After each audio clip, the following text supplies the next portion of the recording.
बिल्कुल। और पश्चिम बंगाल में बीजेपी की बड़ी जीत के साइलेंट हीरो कहे जाने वाले मंगल पांडे से हमारे संवाददाता कुमार कुंदन ने बात की। मंगल पांडे बंगाल में बीजेपी के प्रभारी और बिहार सरकार में मंत्री हैं। सुनिए।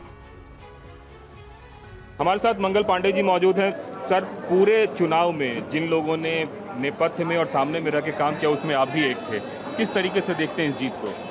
देखिए, ये चुनाव पश्चिम बंगाल और देश की दृष्टि से बहुत ही महत्वपूर्ण था और पश्चिम बंगाल में जो निर्मम सरकार चल रही थी उसका हटना भी बहुत ज़रूरी था, पश्चिम बंगाल के हित में और राष्ट्रीय हित में।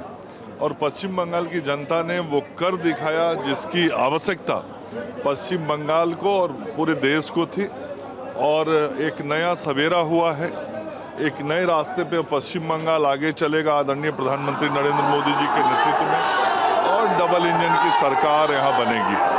सर, एक बात बताएं, कभी ऐसा लगा कि इतनी बड़ी जीत की ओर अग्रसर नहीं हो रहे हैं या कहीं कोई दिक्कत है? नहीं, जैसे जैसे पूरा चुनाव आगे बढ़ता गया तो जो माहौल जमीन पे दिख रहा था वो बहुत साफ तौर पे दिख रहा था कि यहाँ का जो अधिसंख्य हिंदू है वह हिंदू इस बात को समझ रहा है, इस खतरे को समझ रहा है कि यदि ये निर्मम सरकार रह गई तो आगे आने वाले दिनों में पश्चिम बंगाल में हिंदुओं का कितना दुर्गति होगा। और पश्चिम बंगाल के हिंदू पूरे एकजुट हुए, गोलबंद हुए, राष्ट्रहित में हुए। और जैसे जैसे चुनाव आगे बढ़ता गया हम सबका कॉन्फिडेंस भी बढ़ता गया। और निश्चित रूप से जब चुनाव हुए तो हम सब लोगों ने, सभी वरिष्ठ नेताओं ने बोला कि 2/3 बहुमत से हमारी सरकार बनेगी।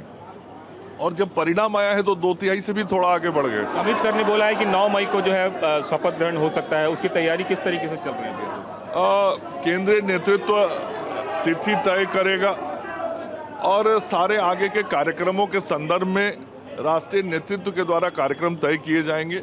निश्चित रूप से मैं ये कह सकता हूं कि उस दिन कलकत्ता में पूरा पश्चिम बंगाल दिखाई पड़ेगा। कुमार कुंदन हमारे साथ लगातार बने भी हुए हैं, उनका रुख कर लेते हैं। कुमार, सबसे पहला सवाल तो यही कि शपथ ग्रहण समारोह की तारीख तय हो गई है, तो क्या सीएम चेहरा भी डिसाइड कर लिया गया है और वो कौन से मंत्री हो सकते हैं जिनको जिम्मेदारी मिल सकती है? साथ ही ममता बनर्जी आज प्रेस कॉन्फ्रेंस करेंगी, कल आरोप लगाती दिखाई दी थी, वो कौन से मुद्दे हैं जिन पर आज वो बात कर सकती हैं?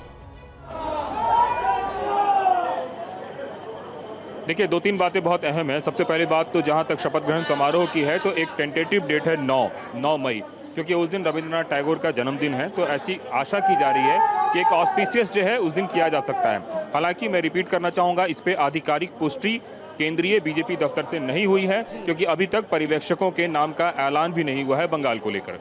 दूसरी बात, आज 3 बजे यहाँ पे एक महत्वपूर्ण बैठक होनी है भारतीय जनता पार्टी दफ्तर में, जिसमें शुभेंदु अधिकारी, सुनील बंसल, स्वामी भट्टाचार्य और इसके अलावा बंगाल बीजेपी से और जो केंद्रीय नेता लोग यहाँ पे आए हुए थे उन लोगों की एक अहम बैठक है जिसमें आगे की रणनीति पे चर्चा की जाएगी।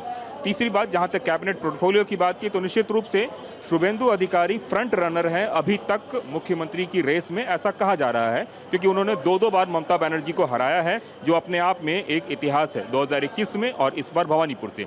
तीसरी बात, जो कैबिनेट का स्वरूप क्या होगा, तो निश्चित रूप से भारतीय जनता पार्टी चाहेगी कि ऐसे लोग जिन्होंने बंगाल में भारतीय जनता पार्टी के बीजारोपण से लेकर एक बड़ी पौध तैयार की है, उनको दरकिनार नहीं किया जाए।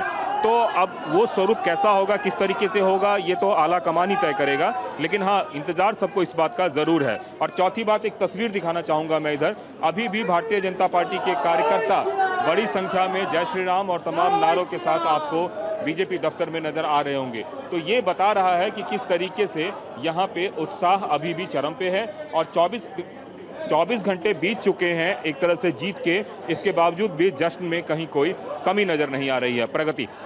बिल्कुल कुमार कुंदन, नजरें रहेंगी कि बीजेपी की तरफ से क्या निर्णय लिया जाता है और किस चेहरे को पश्चिम बंगाल की जिम्मेदारी दी जाती है, क्योंकि अपने आप में एक बड़ा महत्वपूर्ण फैसला है। ये पहली बार बीजेपी का मुख्यमंत्री राज्य में होगा। निश्चित तौर पर पुराना सिस्टम है, पुरानी व्यवस्था है, कई सारे बड़े फैसले भी लेने होंगे।